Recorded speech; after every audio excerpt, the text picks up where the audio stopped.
विनय काय करतोय?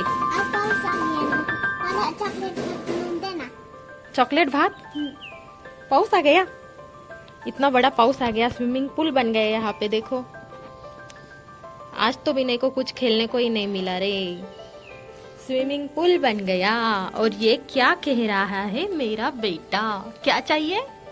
चॉकलेट भात। चॉकलेट भात। मम्मा प्लीज बनव की। यांना कोणालाच माहिती नाही चॉकलेट, अयो हे बघा कसं लटकलंय। यांना कोणालाच माहिती नाही चॉकलेट भात म्हणजे काय असतो। सांग की त्यांना चॉकलेट भात काय असतो, चॉकलेट भात काय असतो। चला तर मग आज विनयची फरमाईश पूर्ण करूया, कारण की 4-5 दिवसापासून माझ्या मागे लागलेला आहे। अगं मम्मी गोड शिरा बनव, गोड शिरा बनव। नुसता भाजी भात खाऊन आम्हाला फार कंटाळा आलेला आहे। आणि कसं आहे ना की ते मला टिफिनला मागत असतात आणि ते टिफिनला द्यायला पण खूप सोयीस्कर असतं ऍक्च्युली, कारण की ते स्नॅक लवकर बनतं। पण असं आहे ना की आपण शिऱ्यामध्ये तूप टाकतो आणि ते तूप मग थोड्या वेळाने गोठतं आणि गोठल्यानंतर मग ती काही खाण्याची मजा पण येत नाही आणि घशाला पण ती चिटकून राहते ना। म्हणून म्हटलं चला आत्ता बनवून टाकते, म्हणजे गरमागरम हे दोघंही खातील। ए चलो बनाएंगे क्या, शिरा बनाएंगे क्या? उड्या मारून दाखव काय टाकलंय तोंडात। जिभेला चिमटा, असं काही नाही करायचं।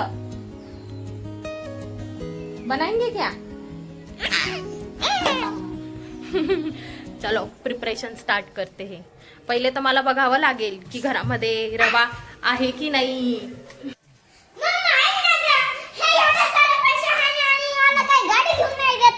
किती सारे पैसे आहेत, ओ माय गॉड, एवढी सारी चिल्लर। या चिल्लरचं तुला काय घ्यायचंय, गाडी? ते ताईने जमा केलेत, ताईचे आहेत ते, तू कधी जमा केले? बघ बरं, काउंट कर बरं। नको काढू नको काढू, असू दे असू दे असू दे। थांब की रे नाही।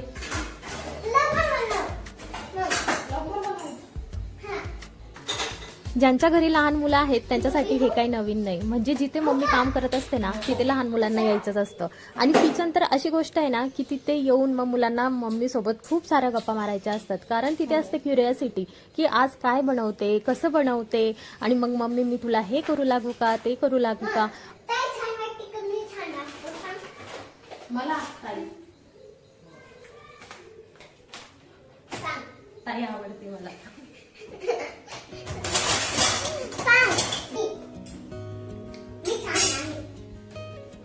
आणि म्हणून मला असं वाटतं ना किचन म्हणजे माझ्यासाठी माझ्या मुलांना आहे ना मीटिंग रूमच झालेली आहे। म्हणजे ते इतके मनसोक्त बोलतात ना माझ्यासोबत की काम करता करता वेळ कसा निघून जातो काही कळतच नाही। इस बार लाया है हल्दीराम का घी। चितळेचा आणतो आम्ही नेहमी, पण ह्यावेळेस हल्दीरामचं ट्राय करूया म्हटलं। आणि हल्दीरामचं खरंच मला आवडलंय, छान आहे।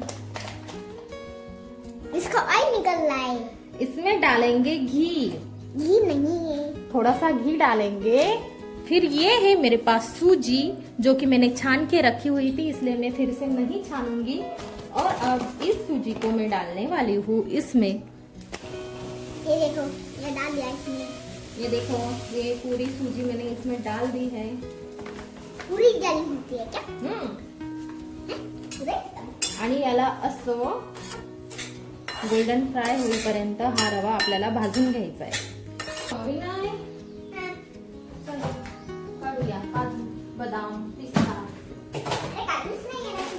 अरे बादाम तो है ना, बादाम डालेंगे ना, बादाम। हाँ मेरे को थोड़ा सा दो जी। हाँ जी आपको भी दूंगी मैं। एक तो दे दो। ये लो एक ही। हाँ एक ही खाओ।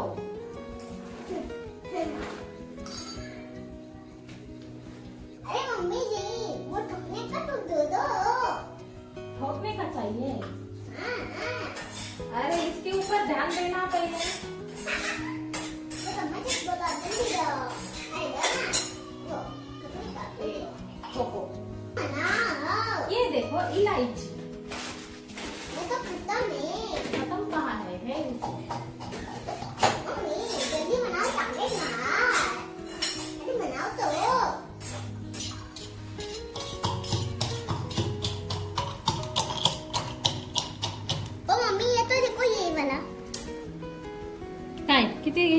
कुठलेस बघ. विनयचं बघा कधीचा फुटतोय, इतका आवाज येतोय दंदन दंदन. आणि हे बघा किती कुठले मस्त. एक नाही ब्रेक झाला याच्याकडून अजून.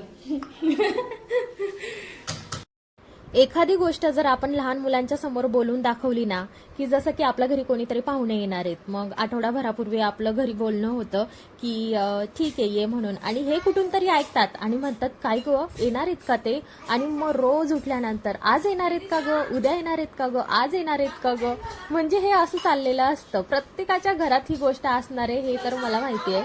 पण इथे बघा ना, मी त्याला म्हटले की आपण रवा बनवूया, शिरा बनवूया म्हणून, तेव्हापासून म्हणजे मी त्याच्या समोर प्रिपरेशन करतेय, सगळं बनवतेय, तरी म्हणतो झाला का ग, झाला का ग. चलेगा नहीं, मैं यहाँ पर बैठूंगा. रिमझिम ये सावन की बरसाते ले आया है मौसम मोहब्बत का खुद चल के आया है. सारे शहर में सिर्फ मुझको भिगाया है मौसम मोहब्बत का खुद चल के आया है. काय ग? माझं डोकं दुखत होतं म्हणून मी तेव्हा सुट्टी घेतली होती. आज येऊन नाही सुट्टी नाही घ्यायची, क्लासला जा. सब गिरा दिया म्हणून म्हणत होती आज नको लावू. अजिबात ऐकत नाही. एखादं काम करत असताना जर डोक्यामध्ये वेगळेच विचार चालू असतील आणि जर तुमचं कॉन्सन्ट्रेशन होत नसेल ना, तर हे असं गडबड होते. कारण की बॅक साईडला रिदिशा म्हणते मला की मला क्लासला जायचं नाहीये, इकडे विनयची गडबड चालू आहे की हे दे मला ते, आणि इथे माझं लक्ष नसताना विनयने फायनली बदाम हे सांडवलेस. चला ठीक आहे, माझं किचन क्लीन होतं म्हणून मी ते उचलून पुन्हा रियूज करू शकते. पण जर फरशीवर वगैरे सांडले असते ना, तर मग ते असेही वेस्ट गेले असते. म्हणून काम करताना डोकं शांत ठेवायचं आणि कॉन्सन्ट्रेशन हे खूप महत्वाची गोष्ट ठरते एखादं काम करताना. आणि आता तर असं झालंय ना, विनयपेक्षा मलाच जास्त उत्सुकता लागलीये की कधी हा शिरा बनून तयार होतो, कारण विनयची बडबड काही कमी होत नाही. तसं तर शिरा मी 2-3 प्रकारे बनवत असते, पण जेव्हा स्पेशली विनयला खायचा असतो ना, तर ती पद्धत थोडी माझी वेगळी आहे, कारण मी त्याच्यामध्ये साखर घालत नाही, गुळाचा मी बनवत असते. चला तर मी तुम्हाला आहे ना शॉर्ट मध्ये रेसिपी सांगते की मी काय काय केलंय. तर सगळ्यात आधी मी कढईमध्ये तूप घातलं, त्यामध्ये मी रवा छान व्यवस्थित भाजून घेतला, म्हणजे पिंकिश कलर किंवा मग ब्राऊन कलरचा होईपर्यंत छान भाजून घ्यायचा आहे.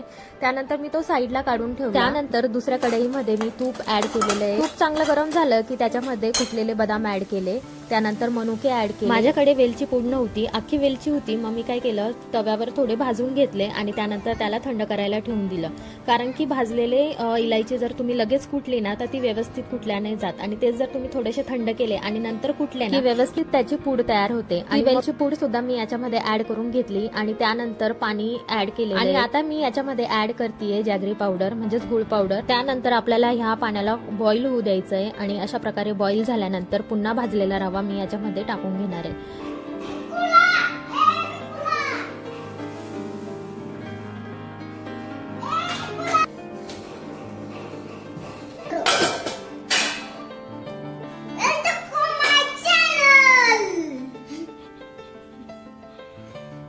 फायनली विनयची विश पूर्ण झालेली आहे आणि या रव्यामध्ये मी दूध ऍड करत नाही, त्याऐवजी जेव्हा तो बनतो ना त्याच्यावर वरतून तूप ऍड करून मी विनयला देत असते आणि त्याला खूप आवडतो अशा प्रकारे. आणि मस्त टीव्ही बघत बघत विनयचं फेवरेट फूड त्याने आज एन्जॉय केलेलं आहे. आणि संध्याकाळी हा जेवेल की नाही ना, याची सुद्धा मला काही गॅरंटी वाटत नाहीये. आणि कलर द पिक्चर्स ऑरेंज.